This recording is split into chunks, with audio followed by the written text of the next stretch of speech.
तदत्तनामार्जनम्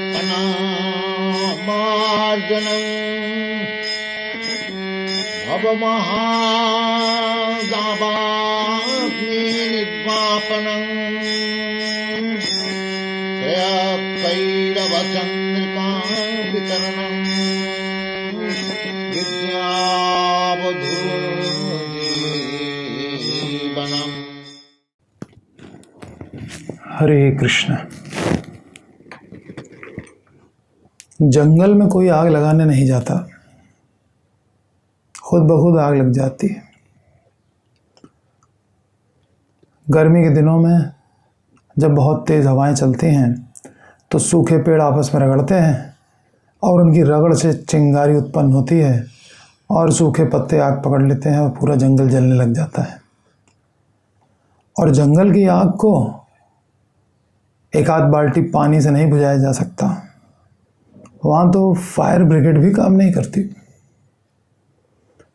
तो जंगल की आग कैसे बुझती है?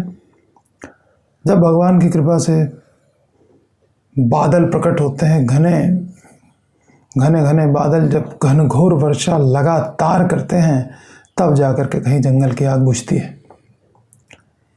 इसी तरह से जो हमारे जीवन में कष्ट हैं, संसार को भगवान ने दुखालय कहा है, यहाँ दुखी दुख है, यहाँ भी बिना किसी के लगाए आग लग जाती है। कोई झगड़ा करना नहीं चाहता, कोई टेंशन नहीं चाहता, लेकिन हो जाता है। तो जंगल की आग से इसीलिए तुलना की गई है कि जो बिना लगाए लग जाती है, बिना चाहे लग जाती है और ऐसी भयंकर लगती है कि लगता है सब कुछ स्वाहा करके ही मानेगी। तो यहाँ पर जन्म है, मृत्यु है, बुढ़ापा है, बीमारी है, कोई इससे बच नहीं सकता। चाहे गरीब आदमी हो, चाहे अमीर आदमी हो, स्त्री हो, पुरुष हो, मनुष्य हो, पशु हो, सब के साथ ये समस्याएं तो हैं। तो इसके अलावा काम, क्रोध, लोभ, मोह, मद, मात्सर्य, ये सब समस्याएं हैं। एक तो अपने शरीर के द्वारा समस्याएं उत्पन्न होती हैं, दूसरा अपने मन के द्वारा, इन दोनों को कहते हैं आध्यात्मिक कष्ट। दूसरा अन्य जीवों के द्वारा दिए गए कष्ट। कोई व्यक्ति हमसे द्वेष रखता है, कुछ बैक्टीरिया हैं, वायरस हैं, मच्छर हैं, उनके काट लेने से हमें बीमारी हो जाती है। तो अन्य जीवों के द्वारा, हर रास्ते पे जा रहे थे, कुत्ते ने काट लिया। तो इस प्रकार से तमाम अन्य जीवों के द्वारा दिए गए कष्ट होते हैं।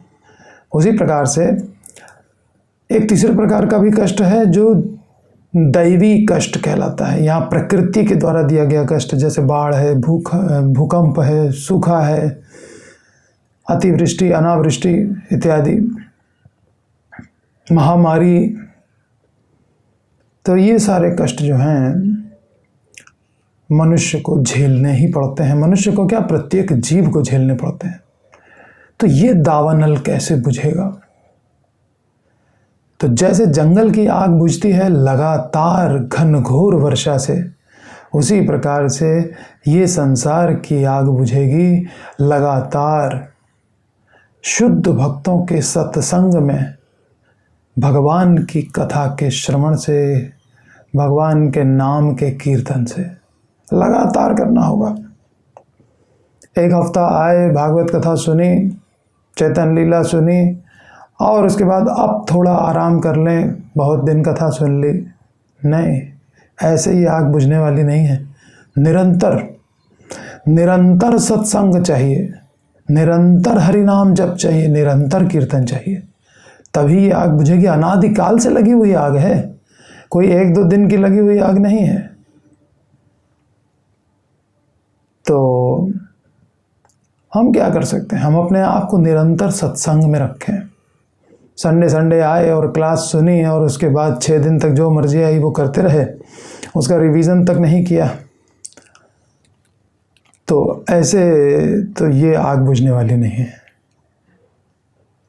सावधान हो जाइए। जैसे एक उदाहरण द्वारा समझिए, जैसे 100 लीटर गाय के शुद्ध दूध से खीर बनाई जाए, खूब काजू पिस्ता बादाम डाल करके, बहुत इलायची और केसर डाल करके सुगंधित खीर बनाई गई, भोग लगाया गया। उसमें अगर 50 ग्राम मिट्टी का तेल गिर जाए, केरोसिन ऑयल, तो उसका स्वाद इतना बिगड़ जाएगा कि कोई भी व्यक्ति उसको चख करके ही छोड़ देगा। तो जैसे 100 लीटर दूध की बनी हुई खीर 50 ग्राम यानी थोड़ा सा केरोसिन ऑयल उसको खराब कर सकता है, उसी प्रकार से हमने कई दिन तक हरिनाम किया, ठीक प्रकार से किया, जप किया, भागवत कथा सुनी, लेकिन अगर 10वां नाम अपराध किया अर्थात विषय भोग में पड़ गए कुछ काल के लिए ही सही, तो वो हमको भक्ति रस का अनुभव नहीं करने देगा, हमें भक्ति रस का आस्वादन नहीं करने देगा। और ये आस्वादन न मिलने पर हम फिर विषय भोग में लिप्त हो सकते हैं, क्योंकि उत्तम रस का अनुभव हुआ ही नहीं। उत्तम रस का अनुभव करने पर ही तो निकृष्ट रस छूटता है। तो हमें चाहिए कि थोड़ा सा भी विषय संग ना हो। यही 10वां नाम अपराध है कि बहुत जन्मों तक अगर हम हरि नाम कीर्तन करते रहें तो भी हमें कृष्ण प्रेम की प्राप्ति नहीं हो पाती, नाम अपराध करते रहने के कारण। और 10वां नाम अपराध तो आमतौर पर सभी से होता ही रहता है। तो अन्याभिलाषिता शून्यम इसीलिए कहा है, उत्तमा भक्ति इसी को कहते हैं। उत्तमा भक्ति का रसास्वादन किए बिना निकृष्ट रस यानी कि ये भौतिक या माइक विषय वस्तुओं का जो रस है वो जाएगा नहीं। तो एक बार तो हमें भरसक प्रयास करके इस माइक सुख को छोड़ करके हरि नाम और हरि कथा में डूबना ही होगा, इसका निरंतर आस्वादन करना होगा, तभी ये दावानल बुझेगा।